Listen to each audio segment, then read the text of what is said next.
Assalamualaikum warahmatullahi wabarakatuh. Salam Om Swastiastu, salam budaya, salam kebajikan bagi kita semua. Pada pertemuan hari ini, yaitu pada mata kuliah Manajemen Informasi Sistem, kami dari kelompok 7 akan mempresentasikan chapter 7 dari bab ini, yaitu A Connected World. Nah, sebelum lebih lanjut membahas tentang isi dari chapter ini, perkenalkan, nama saya Zaran Anaf Sandre. Di sini saya bersama dengan rekan saya, yaitu Syadin Alivia Yusuf, lalu Regina Humangtinias, lalu Reisha Almairandindita, lalu Kamila Syafa, lalu yang terakhir ada Hairunisa Zahra. Pada bab kali ini, pertama kali kita akan membahas di internet yang akan disampaikan oleh rekan saya. Saya akan menjelaskan tentang di internet. Internet sendiri berasal dari istilah internet working. Jadi, internet adalah kumpulan dari jutaan komputer dan jaringan di seluruh dunia. Dalam sebuah survei internasional yang dilakukan oleh Cisco System, hampir semua orang saat ini menganggap akses internet sebagai salah satu kebutuhan hidup. Nah, internet sendiri dimulai pada tahun 1969 sebagai proyek Departemen Pertahanan Amerika Serikat yang disebut Advanced Research Project Agency Network atau disingkat ARPANET. Saat itu, ARPANET hanya menghubungkan 4 situs saja, yaitu Universitas California di LA dan Santa Barbara, Universitas Stanford, dan Universitas Utah di Lake City. Tahun 1987, ARPANET berevolusi menjadi National Science Foundation Network atau NSFNet, yang dianggap sebagai the first internet backbone. Pada awalnya, itu hanya untuk penggunaan penelitian dan institusi pendidikan saja, namun karena banyak permintaan, akhirnya jaringan yang lain diizinkan terhubung ke NSFNet. Nah, next, pada tahun 1989, The Web mengubah internet dengan memperkenalkan hypermedia ke internet yang sebagian besar berbasis teks. Dengan hypermedia, dokumen yang disertakan di web bisa berupa audio, gambar, video, teks, dan sebagainya. Dan web menjadi bagian yang besar dalam internet saat itu. Pengguna bisa mengakses file, aplikasi, atau informasi yang mereka suka hanya dengan mengklik sebuah tombol. Nama domain itu contohnya seperti ibm.com atau whitehouse.gov. Itu adalah pengidentifikasi unik sebuah komputer atau alamat jaringan di internet. Sebenarnya, setiap komputer atau jaringan punya alamat protokol internet atau IP address, seperti 208.77.188.166. Namun angka-angka ini sulit kan untuk diingat, jadi nama domain berbasis bahasa lebih sering digunakan untuk mengakses situs web.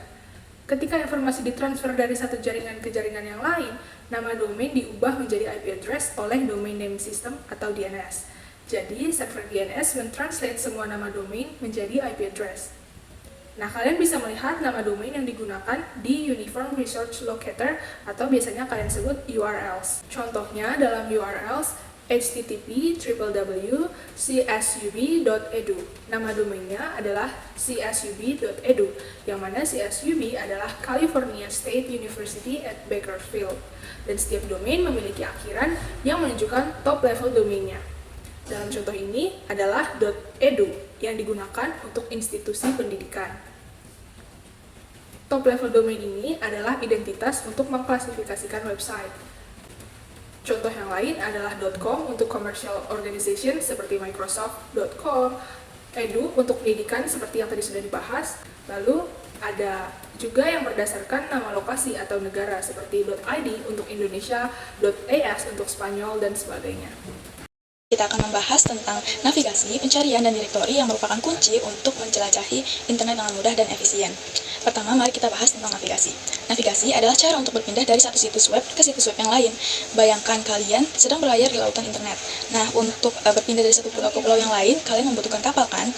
Jadi, browser web seperti Google Chrome atau Mozilla Firefox adalah kapal kalian di lautan internet. Lalu, bagaimana cara mencari informasi di internet? Nah, disinilah peran mesin pencari seperti Google atau Bing, yaitu seperti detektif yang membantu kalian menemukan informasi yang kalian butuhkan.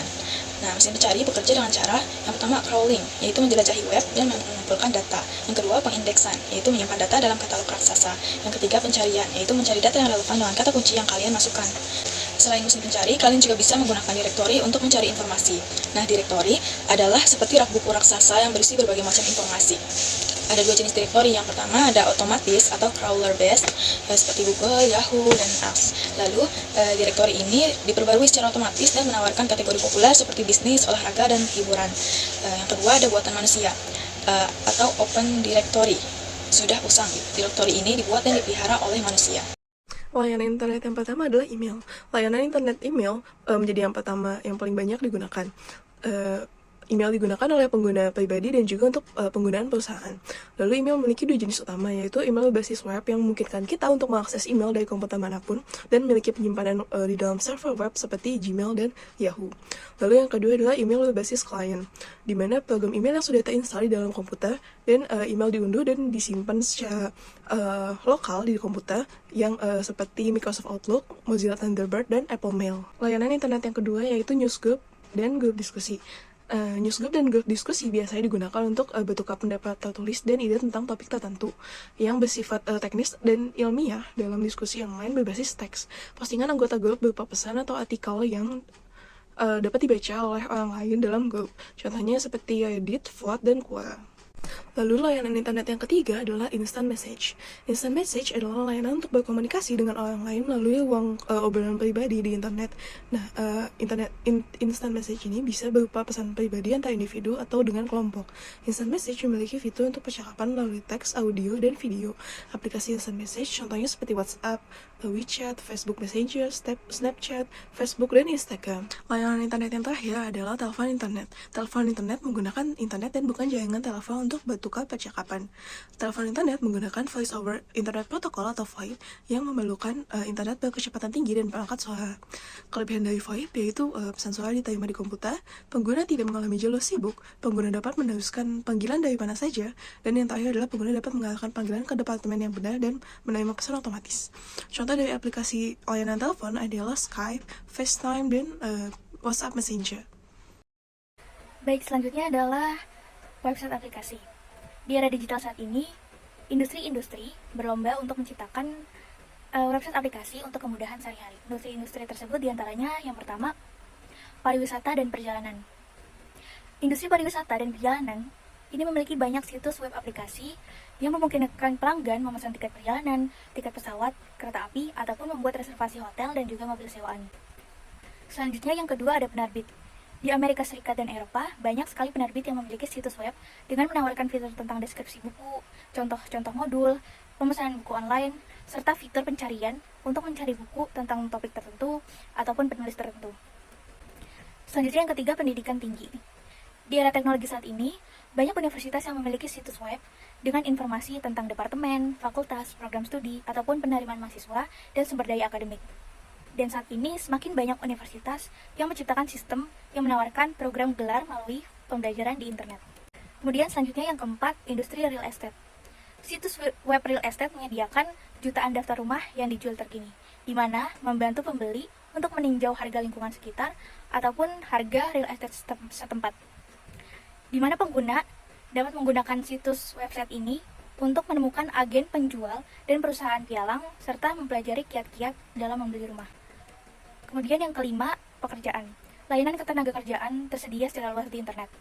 Situs-situs yang menawarkan layanan komprehensif bagi pekerja termasuk kepesanan ahli dan alat untuk mengelola karir, seperti bantuan untuk membuat CV dan juga membuat resume yang terlihat profesional. Selain itu juga terdapat tutorial pencarian kerja dan juga pengumuman bursa kerja. Nah, website aplikasi yang menyediakan layanan ketenagakerjaan ini seperti LinkedIn dan juga Monster. Selanjutnya yang keenam adalah lembaga keuangan.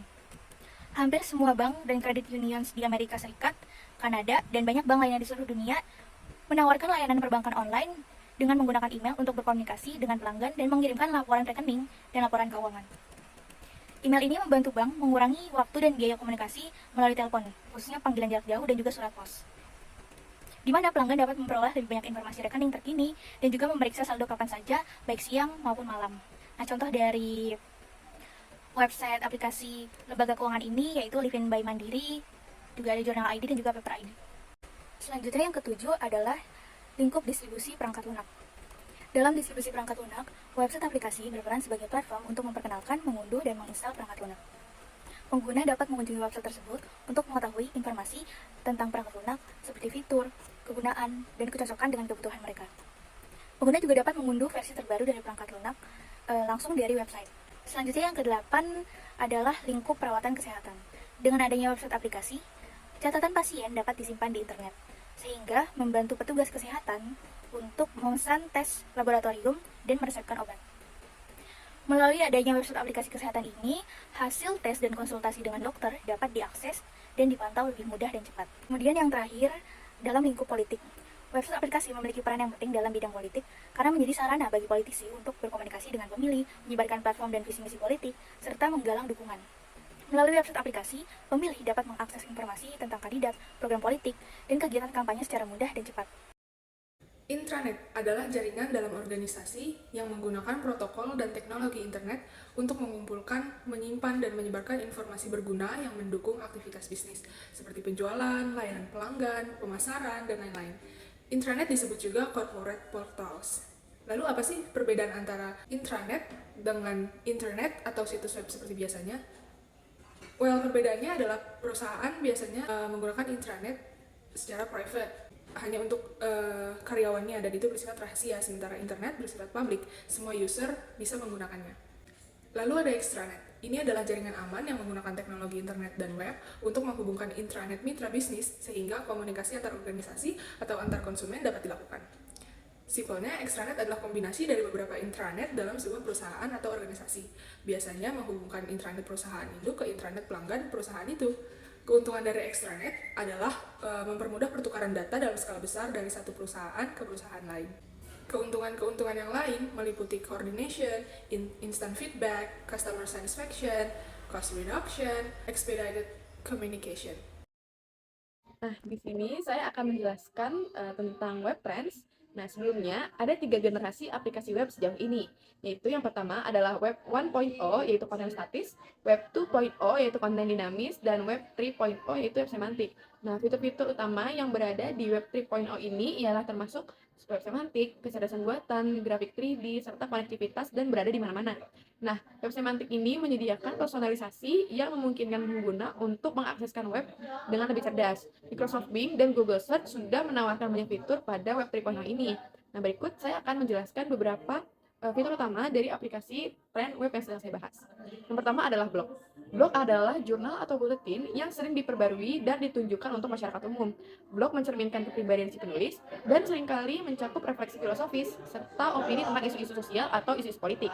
Selanjutnya adalah wiki. Wiki adalah jenis situs web yang memungkinkan si pengguna untuk menambah, menghapus, dan terkadang memodifikasi si konten. Salah satu contoh yang paling terkenal adalah ensiklopedia online Wikipedia.